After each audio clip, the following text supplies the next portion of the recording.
আমরা প্রায় শুনে থাকি যে বাইকের ওয়্যারিং সিস্টেমে রিলে খুব গুরুত্বপূর্ণ একটা জিনিস। অনেকে তো ডাবল হর্ন বা পপ হর্ন ইউজ করার সময় কিংবা ফগ লাইট লাগানোর সময় রিলে লাগানোর কথা মনে করে। বিশেষ করে মেকানিকরা আমাদেরকে সাজেস্ট করে যে যেহেতু ফগ লাইট লাগাচ্ছেন বা ডাবল হর্ন লাগাচ্ছেন, লোড বেশি পড়বে, একটা রিলে লাগান। এ থেকে অনেকে মনে করে যে রিলে লাগালে বুঝি ব্যাটারি ডিসচার্জ হয় কম, ব্যাটারি দীর্ঘদিন ভালো থাকে। আসলে ব্যাপারটা মোটেও তা নয়। আমাদের নর্মাল ওয়্যারিংয়ের যে সুইচগুলো থাকে বাইকের চাপার সাথে বা হ্যান্ডেলের সাথে, এই সুইচগুলোর লোড ক্যাপাসিটি খুবই কম।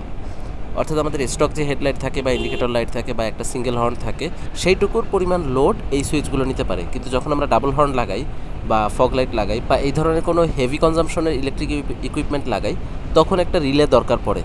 কারণ হচ্ছে সেগুলো যে পরিমাণ ইলেকট্রিসিটি ব্যাটারি থেকে ড্রেন করে, সেই পরিমাণ ইলেকট্রিসিটির লোড নেবার ক্ষমতা আমাদের সুইচগুলোর নাই। এই জন্য রিলে সুইচটা লাগানো হয়। মূলত আপনার বাইকের দুটি ফগ লাইট মিলে যদি 40 ওয়াট ইলেকট্রিসিটি টানে, তাহলে সেই ডিফল্ট সুইচ দিয়ে হলেও সেই 40 ওয়াটই টানবে, রিলের মধ্যে দিয়েও সেই 40 ওয়াটই টানবে। অর্থাৎ ব্যাটারির উপরে যা লোড যাবার সেটা ঠিকই যাবে, কিন্তু এই লোডটা রিলে সুইচের উপর দিয়ে যাবে, যে কারণে ওয়্যারিংয়ের মেইন যে সুইচ আছে সেগুলোর উপরে ওই প্রেশারটা পড়বে না। এজন্যই রিলেটা ব্যবহার করা হয়। তো আপনি যত বেশি লোড বাইকে ইনস্টল করবেন, ইলেকট্রিক্যাল সিস্টেমের উপরে দিবেন, তত বেশি আপনার ব্যাটারি ডিসচার্জ হবে এবং ব্যাটারি দ্রুত নষ্ট হবে। কোনো রিলের সাধ্য নাই আপনার ব্যাটারিকে বাঁচানোর।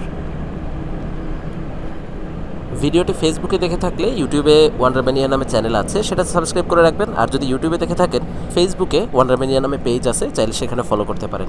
সবাই ভালো থাকবেন, টাটা।